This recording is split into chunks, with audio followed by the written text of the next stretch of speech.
দেখুন, বিজেপির নতুন সর্বভারতীয় সভাপতি নীতিন নবীন তিনি আজ যে ভয়ঙ্কর অপরাধটা বাংলায় দাঁড়িয়ে করলেন, অবিলম্বে তাকে ক্ষমা চাইতে হবে।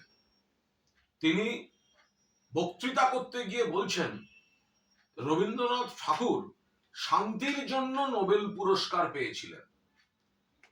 রবীন্দ্রনাথ ঠাকুর বিশ্বকবি, তিনি যে সাহিত্যে নোবেল পুরস্কার পেয়েছিলেন, বাংলাকে গর্বিত করেছিলেন, ভারতবর্ষকে গর্বিত করেছিলেন, সেটা বিজেপির এই সভাপতি জানে না।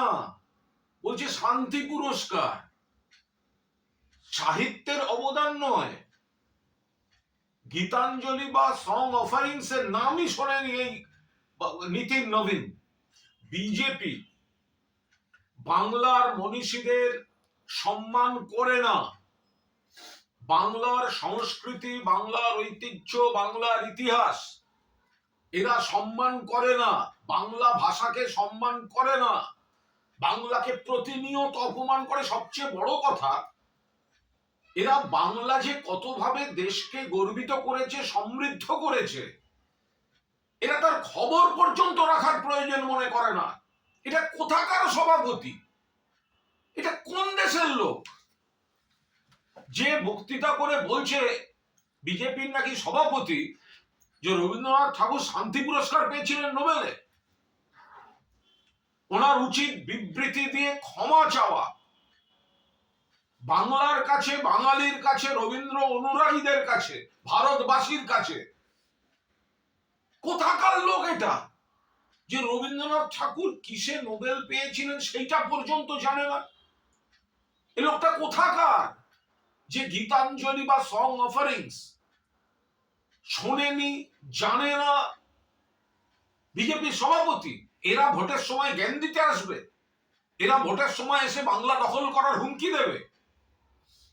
বাংলা এবং বাঙালিকে অপমান করা বিজেপি আজ আর একটা সীমা লঙ্ঘন করে গেল। রবীন্দ্রনাথ ঠাকুর সম্পর্কে তাদের অজ্ঞানতা, মূর্খতা, সেটা আবার এই নীতিন নবীন তিনি প্রমাণ করলেন। আমরা বলছি অবিলম্বে এই বিজেপিকে প্রকাশ্যে ক্ষমা চাইতে হবে যে তারা এইভাবে রবীন্দ্রনাথ ঠাকুরকে কেন্দ্র করে ভুল বিকৃত তথ্য সকলের সামনে তুলে ধরল। ক্ষমা চাইতে হবে, দুঃখ প্রকাশ করতে হবে এবং বাংলার মনীষীদের নাম নিয়ে, কীর্তি নিয়ে এই ধরনের তাদের লাগাতার এই অপমানজনক কাজকর্ম বন্ধ করতে হবে। এর আগে অমিত শাহ রবীন্দ্রনাথ ঠাকুরকে রবীন্দ্রনাথ স্থান নাই বলেছে। এর আগে তো আমরা বারবার দেখেছি, কেউ বলেছেন রবীন্দ্রনাথের জন্ম শান্তিনিকেতনে, জানেন না জোড়াসাঁকো আর শান্তিনিকেতনের তফাৎ। কেউ বলেছেন রবীন্দ্রনাথ সান্যাল। রবীন্দ্রনাথ ঠাকুরকে নিয়ে নানা ধরনের বিকৃত কাণ্ড কারখানা কোনো বিজেপি শাসিত সরকার তার পাঠ্যপুস্তক থেকে রবীন্দ্রনাথের লেখা বাদ দেয়া, এই কাজগুলো তো বিজেপি ধারাবাহিকভাবে করে যাচ্ছে। রবীন্দ্রনাথ ঠাকুরকে নানাভাবে এক হচ্ছে অপমান করা, আর দ্বিতীয় হচ্ছে রবীন্দ্রনাথ ঠাকুর সম্পর্কে না জানা। এগুলো বিজেপি ধারাবাহিকভাবে করছে। এবং শুধু রবীন্দ্রনাথ ঠাকুর নন, বাংলার একের পর এক মনীষীকে, বিদ্যাসাগরের মূর্তি ভাঙছেন, বঙ্কিমচন্দ্র চট্টোপাধ্যায়কে বঙ্কিম দা, জানেন না কার খাচ্ছে বাবু, কোথায় দাদা ব্যবহার করতে হয়। আবার মাস্টার দা সূর্য সেন, সেখানে বলছে মাস্টার সূর্য সেন, মাস্টার দা দা কেটে বঙ্কিম বাবুর বঙ্কিমে জুড়ে দিচ্ছে। এই হচ্ছে বিজেপির বাংলা সম্পর্কে ধ্যান ধারণা।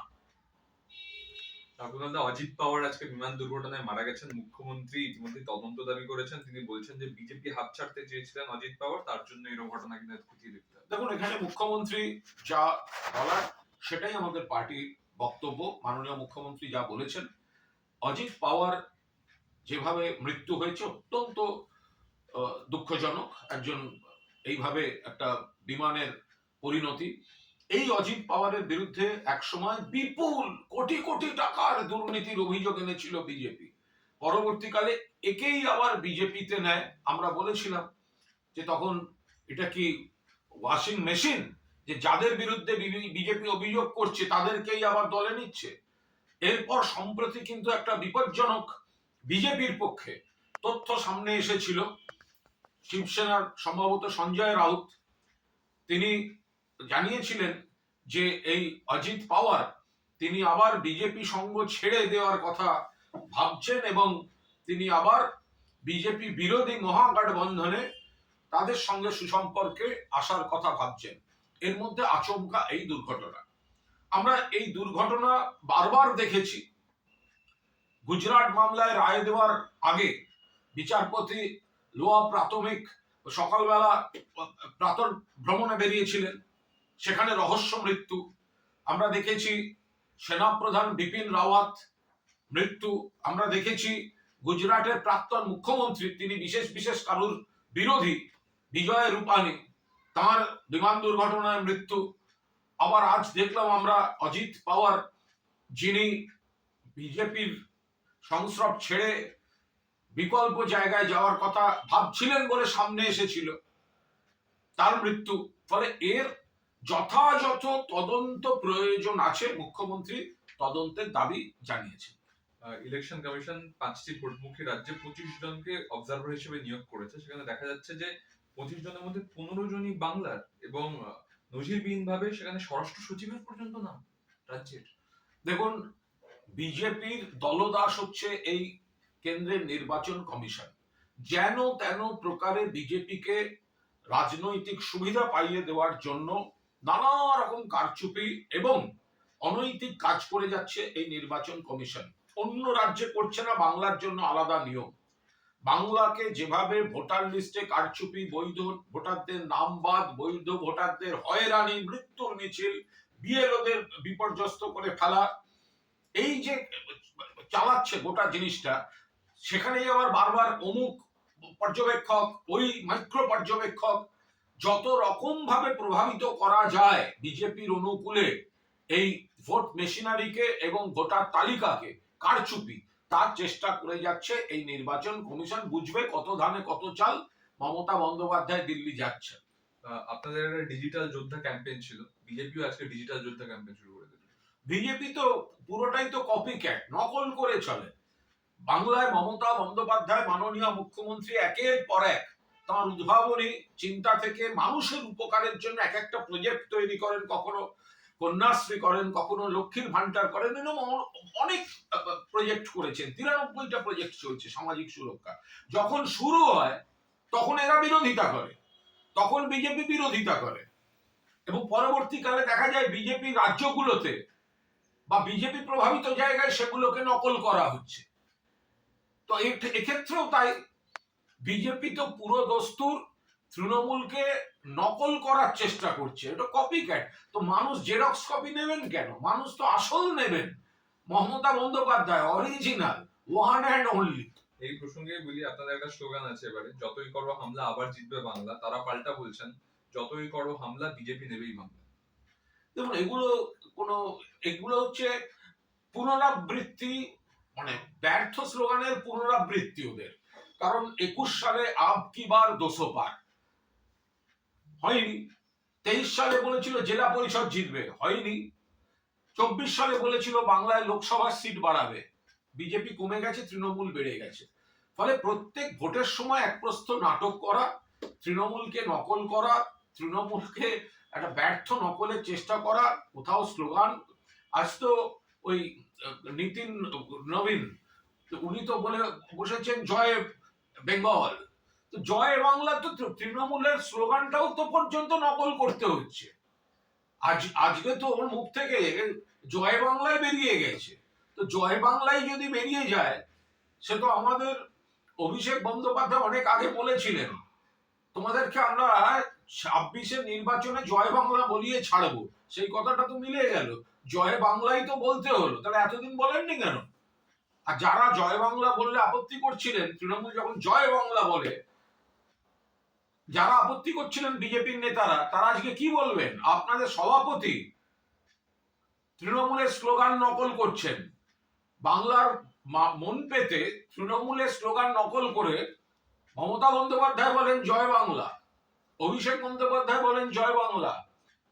তৃণমূল কংগ্রেসের সৈনিকরা বলেন জয় বাংলা। আজ সেটা বেরোচ্ছে বিজেপির সভাপতির মুখ থেকেও। কতটা চাপ খেলে এই জিনিস বেরোয়। কোথাও লজিক্যাল ডিসক্রিপেন্সিতে প্রচুর লোককে ডাকা হচ্ছে এই নামের ভুলটুল। তো কমিশন আজকে সুপ্রিম কোর্টে গিয়ে দাবি করছে যে একের পর এক মামলা করে এসআইআর প্রসেসটাকে ঘেঁটে ফেলার চেষ্টা করছে বেশ কয়েকজন। দেখুন, এটা বলার কোনো এটা এটা নির্বাচন কমিশন তারাই তো দায়ী গোটা জিনিসটায়। এই যে এসআইআর এর বিরোধিতা তো কেউ করিনি আমরা। যে পদ্ধতিতে তড়িঘড়ি করে এসআইআরটা চাপিয়ে দেওয়া হয়েছে, পরিকাঠামো তৈরি নেই, বিএলওদের বিপদে ফেলে, ঠিক মতো ফর্ম ছাপা হয়নি, ঠিক মতো অ্যাপ কাজ করছে না, অল্প সময়ে বিপুল কাজের চাপ, তারপরে এই বিজেপির যে নীতি বাদ দিতে হবে, এইটা করতে গিয়ে লজিক্যাল ডিসক্রিপেন্সির নাম করে জেনুইন ভোটারদেরকে, লাখো লাখো ভোটারকে হ্যারাস করা, তো এগুলোর প্রতিবাদ হবে না? আপনারা জীবিত মানুষকে মৃত দেখিয়েছেন, প্রতিবাদ হবে না? আমরা তো বারবার বলেছি 2001-এর মতো ভোটের পর ঠান্ডা মাথায় 2 বছর 2.5 বছর ধরে করুন না এসআইআর। আপনারা বিজেপির কথায় জেনুইন ভোটারদের নাম বাদ দেওয়ার জন্য আপনারা জোর করে করতে গেছেন, তা এত মানুষকে মৃত্যুর মিছিলের দিকে ঠেলে দিয়েছেন। তো ফলে আইন আদালত মামলায় তো ফেস করতেই হবে, কারণ আপনারা বিজেপি দলদাসের মতো আচরণ করে নির্বাচন কমিশন আপনারা সমস্ত রকম ভুল ভাল কাজ করছেন। নোটিফিকেশনের বদলে হোয়াটসঅ্যাপে মুখে মুখে নিত্য নতুন ফতোয়া জারি করছেন। বিএলএ 2 নিজেদের বুথ থেকে হওয়ার কথা, বিজেপির বুথে লোক নেই বলে বাইরের ছেলে ঢোকানো যাবে। আর যখন মামলা হবে তখন আপনাদের মনে হবে যে কেন মামলা হচ্ছে, মামার বাড়ির আবদার।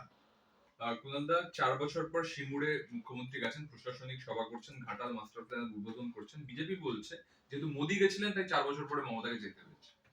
সারা বছরই সিঙ্গুরের সঙ্গে মমতা বন্দ্যোপাধ্যায়ের যোগাযোগ, ফলে এটা নতুন কিছু নয়। সিঙ্গুর একটা আন্দোলনের মডেলটাই মমতা বন্দ্যোপাধ্যায়ের জন্য হয়েছে। ওখানে মমতা বন্দ্যোপাধ্যায়ের লড়াইয়ের মডেল সিঙ্গুর বলেই নরেন্দ্র মোদী ওখানে সার্কাসের তালু ফেলেছিলেন। আর সিঙ্গুরটা মমতা বন্দ্যোপাধ্যায়ের অন্তর প্রাণ, কৃষক কৃষিজীবীদের ক্ষেতমজুরদের অধিকার রক্ষা, জমি পেশা জীবিকা রক্ষা।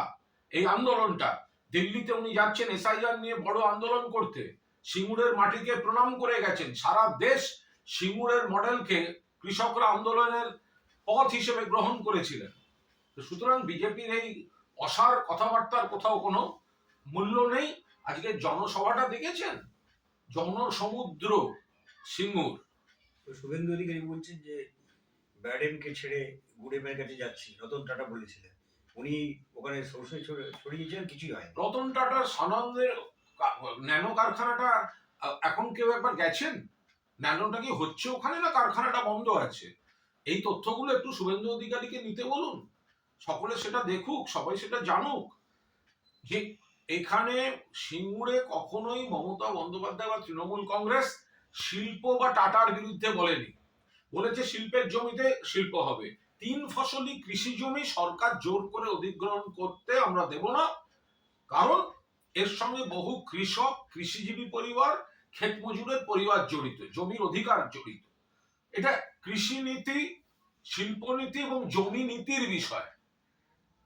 তো এখানে কেউ টাটা তো এখনো বাংলায় বিপুল পরিমাণ কাজ করছে, কোনো সমস্যা নেই। তো শুভেন্দু অধিকারীরা ভুল বুঝিয়ে সব করছে না। শুভেন্দু অধিকারী তো সেই সময় তৃণমূল কংগ্রেসে ছিলেন, এত যদি ওনার আপত্তি থাকে তখন বলেননি কেন? কুনালদা, আনন্দপুরের এই নাজিরাবাদে এতগুলো মানুষ মারা গেলেন, এত প্রশ্ন উঠছে। শাসক দল বলছে যে সেটা বাম বলে তৈরি, আবার বামরা বলছে যে না পরে তৈরি হয়েছে। যেটাই ঘটে থাকুক, অত্যন্ত দুঃখজনক ঘটনা ঘটেছে, এতগুলো মানুষের মৃত্যু, এবং যে কারণে এতগুলো মানুষ আটকে গেলেন, বেরোতে পারলেন না। পুলিশ প্রশাসন পুরোদস্তু তদন্ত করছে। একটা গুদামের ভেতরে কে কি করে রেখেছে এটা সবসময় বাইরে থেকে বোঝা সম্ভব না। আপনারা দেখেছেন এত কথা বলছে যারা, গোয়ায় নাইট ক্লাবে কদিন আগে কি বিভৎস কাণ্ডে কতজন মারা গেল নাইট ক্লাবে, সেখানে তো সব একেবারে এত লোক একসঙ্গে সেই অবস্থায় মারা গেল। মানে যেটা ঘটেছে খুব দুঃখজনক ঘটনা। এই মোমো কারখানা বা অমুক এই যে ডেকোরেটরের জিনিসপত্র ছিল, মানে এদের একদম দোষীদের, কারণ তো মেয়র বলেছেন, ফিরাদ হাকিম তিনি পরিষ্কার বলেছেন আইনের পথে চলবে। অত্যন্ত দুঃখজনক মর্মান্তিক ঘটনা ঘটেছে। এবং পুলিশ প্রশাসন যা যা করার করছে। আজকে গোডাউনের মালিককে পুলিশ অ্যারেস্ট করেছে। আমি বললাম তো যে পুলিশ প্রশাসন, এবং যেটা ঘটেছে অত্যন্ত ভয়ঙ্কর ঘটনা, মর্মান্তিক ঘটনা, একই সঙ্গে নিন্দনীয় ঘটনা, কিন্তু একটা দুর্ঘটনা ঘটেছে। এবার সেটা ঘটলো কি করে, কেন মানুষগুলি বেরোতে পারলেন না, সেটা তো পুলিশ প্রশাসন একদম খতিয়ে দেখছে গোটা বিষয়টা। এবার একটা গোডাউনের ভেতরের অবস্থা কে কি করে রেখেছে সেটা সবসময় বাইরে থেকে বোঝা কার্যত অসম্ভব। তো ফলে সেই জায়গায় দাঁড়িয়ে পুলিশই তদন্ত এগোচ্ছে এবং পুলিশ যা জানছে, অ্যারেস্ট করার করছে। পুলিশ প্রশাসন সম্পূর্ণ নিরপেক্ষভাবে এই তদন্ত চালাচ্ছে। বিজেপির তরফ থেকে ফেসবুকে একটা কার্টুনিক ভিডিও পোস্ট করা হয়েছে, যেখানে দেখা যাচ্ছে যে মুখ্যমন্ত্রী মোহাম্মদ সেলিমকে ফোন করে বলছেন যে আরেকবার নো ভোট টু বিজেপিটা চালিয়ে দিন, নাহলে ইলেকশনটা জিতে যাবেন। অবাস্তব কথাবার্তা। কারণ বিজেপির যে ভোটটা, বাংলায় বিজেপির ভোট কত, বিলো 10%, বিজেপি নিজস্ব ভোট পার্সেন্টেজ। তাহলে বিজেপির ভোটটা আরেকটু বেড়ে গেছে কেন? তার কারণ লেফটের ভোটটা বিজেপিতে গেছে। অঙ্কের হিসাব দেখুন, তৃণমূলের ভোট তো কমেনি, পার্সেন্টেজ অফ ভোট।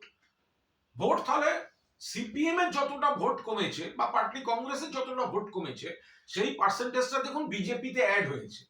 তো বিজেপি যে দাঁড়িয়ে আছে, তারা এত কথা বলছে কি, তারা তো বাম ভোটের উপর দাঁড়িয়ে আছে। আর সিপিএম এর হচ্ছে নিজের নাক কেটে পরের যাত্রা ভঙ্গ।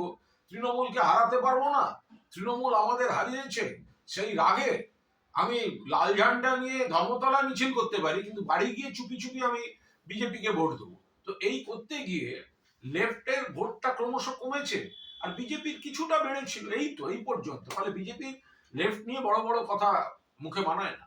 কুণালদা, ইতিমধ্যে 58 লক্ষ নাম বাদ হয়ে গেছে, কমিশন বলছে আরো 31 লক্ষ নাম রয়েছে আনম্যাপিং এ। তাহলে ঘুরে ফিরে তো 1 কোটি মিলে যাচ্ছে তো, যারা বিজেপি নেতা যা প্রেডিকশন করেছিল। দেখুন, এটা 58 লক্ষ মানে এটা তো অ্যাসাইনমেন্ট দেয়া হচ্ছে। বিজেপি নেতারা যেগুলো বলেছে 1 কোটি বাদ দিতে হবে, 2 কোটি বাদ দিতে হবে, কিন্তু কি মিলছে? তার মধ্যে লক্ষ লক্ষ রোহিঙ্গা কোথায় গেল? ভোটার লিস্টে তো একজনও রোহিঙ্গা নেই, তো কোথায় গেল রোহিঙ্গা? 58 লক্ষ মৃত এবং স্থানান্তরিত, 58 লক্ষ নাম বাদ গেছে, যেটা ভারতবর্ষের অন্য বড় রাজ্যগুলোর তুলনায় সবচেয়ে কম। উত্তরপ্রদেশে 2 কোটি 89 লক্ষ বাদ গেছে। তো এবার বিজেপি চাপ বাড়াচ্ছে কমিশনের উপর, আরো নাম বাদ দাও, বাংলায় আরো নাম বাদ দাও। এই করতে গিয়ে এইসব তথ্য আসছে, 1 কোটি 36 লাখ লজিক্যাল ডিসক্রিপেন্সি, 32 লাখ আনম্যাপিং। কিন্তু আমরা, অভিষেক বন্দ্যোপাধ্যায় নির্দেশ দিয়ে দিয়েছেন, এই পুরো কম বেশি 1 কোটি 68 লক্ষ বাড়িতে ম্যান টু ম্যান তৃণমূল কংগ্রেসের কর্মীরা কিন্তু ভিজিট করছে।